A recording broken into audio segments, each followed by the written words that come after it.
Yo, what is up, y'all? It's Cone back here again tonight with another video. I just watched one of the best basketball games of this season. Joel Embiid, Giannis, the Bucks, the Philadelphia 76ers facing off against each other, potentially an Eastern Conference Finals matchup, maybe at some point down the line. It went right down to the wire with the Sixers winning by 3 points, 123 to 120, and it was just so fun to watch these two great teams in a playoff atmosphere game go at each other. But probably the most fun aspect of it was watching Joel Embiid and Giannis Antetokounmpo, two of the probably 3 or 4 frontrunners for the MVP award at this point, and it was just super fun to watch them battle against each other, two of the best in the league. They're both right now number 1 and number 2 in scoring in the league as well, and as I'm watching this game, I'm sitting there thinking about this MVP race and just how close it is, and I can't remember a race in recent years that was as good as this one at the All-Star break, because that's where we are right now. As I'm filming this video, the Clippers and the Rockets are playing the last game pre-All-Star break. So it's kind of insane to think that we're already at this point, and right now, if you ask me who my MVP is, it's going to change. Like pretty much any day you ask me, depending on what performances happened the night before, because there's just so many names involved with it. So I want to go through, I kind of want to talk about it because I tweeted out, who do you have as MVP right now? And I got so many different answers. I had people saying it's not even close, it's this guy. I had some people saying it's a 4-way tie. And I think that really speaks to how close and unpredictable this current MVP race is. So let's go through the candidates. I think there are 4 guys right now that are at the top, and those are Joel Embiid, Giannis Antetokounmpo, Nikola Jokic, and DeMar DeRozan. I think those are the 4 guys at the top right now. For me personally, I think Embiid, Giannis, and Jokic are kind of maybe like 1A, while DeRozan is 1B, but let's go through all their cases right now.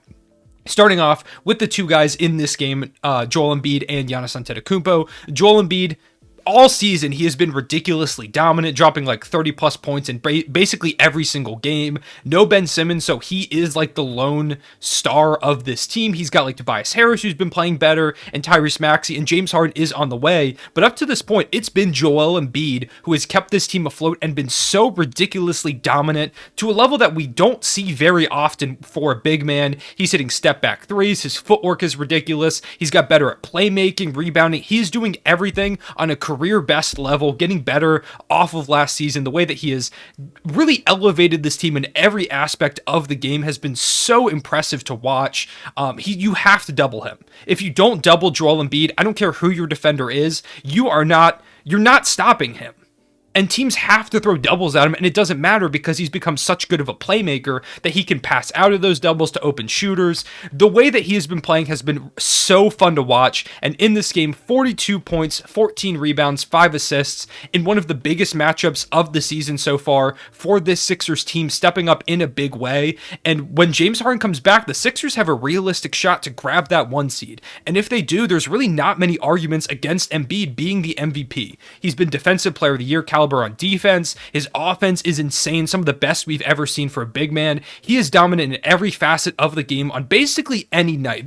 You will not see Joel Embiid really ever have an off night, which is kind of crazy for a guy who has had that many minutes. He's had injuries, and the load that he has to carry for that team, he just doesn't have off nights. Like, that doesn't feel like it should be possible. So that's Joel Embiid. Next, you've got Giannis Antetokounmpo, who is probably the front runner for Defensive Player of the Year at this point. He's also second in scoring in the league. The Bucks are once again a really good team as the reigning champions. He dropped 32, 11, and 9 in this one. He was dominant all around. It was just a super fun battle between those 2 superstars. And Giannis he's just doing everything that he's done in the past, but somehow even better.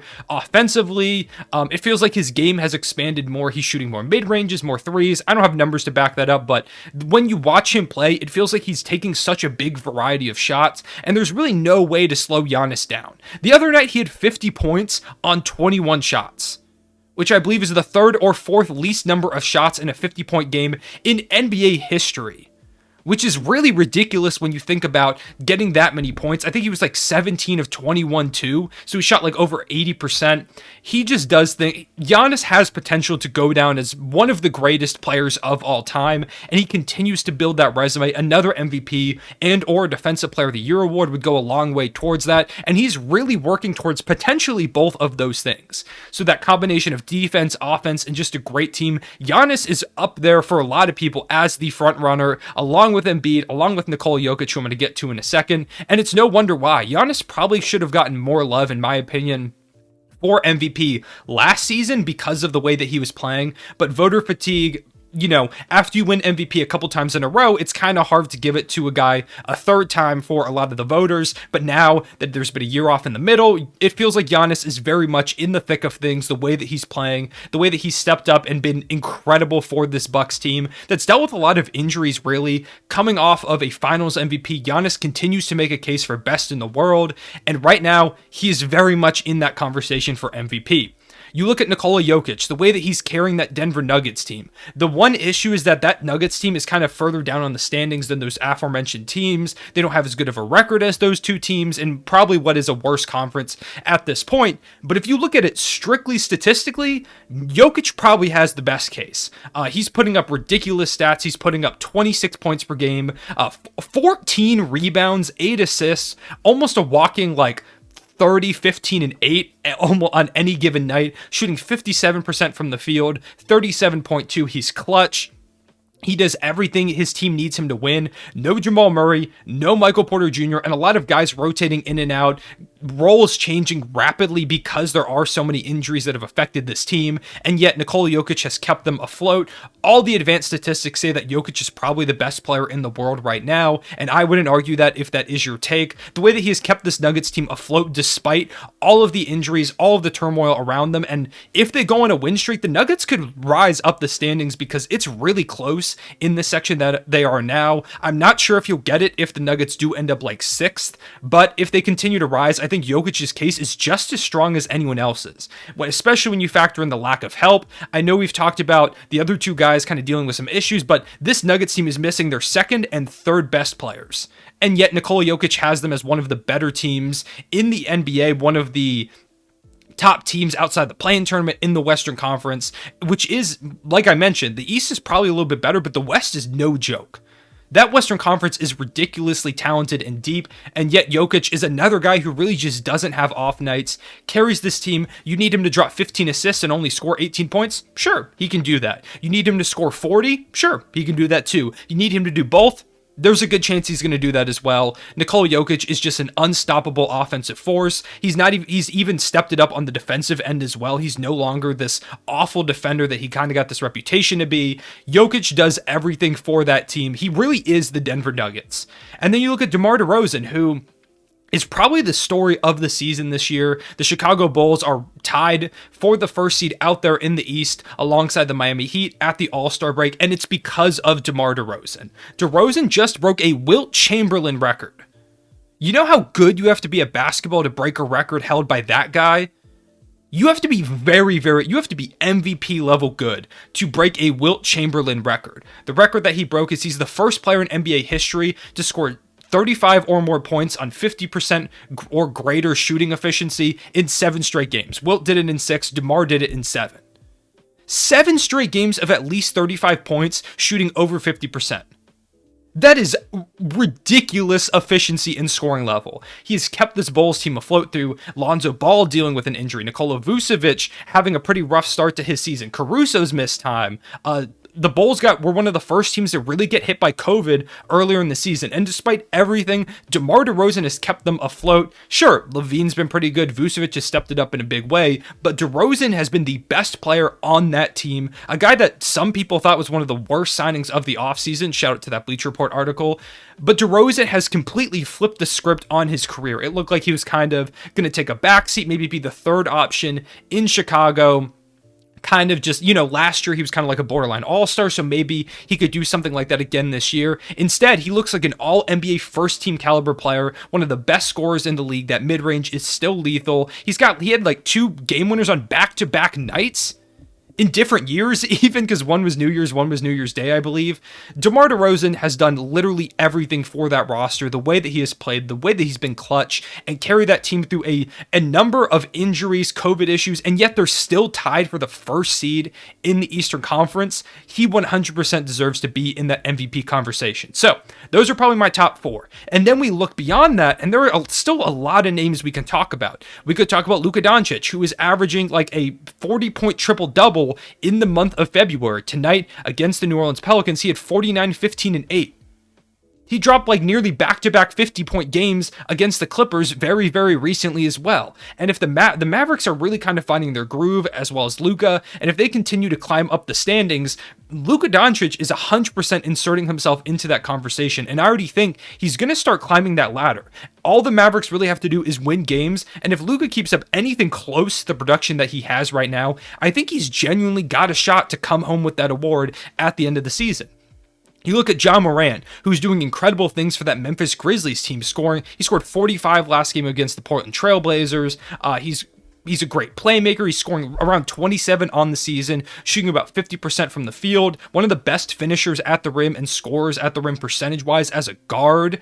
33% from three, so his three-point shot has come along. He's playmaking, he's getting steals. He's doing everything for that Grizzlies team, and he is, while there are a lot of reasons for kind of the Grizzlies' rise to where they are right now in the Western Conference, Ja Morant is by far the biggest one. He has been absolutely incredible this season, one of the most fun players to watch in the league right now, not even just young players, but players period. So his name has to be in that conversation.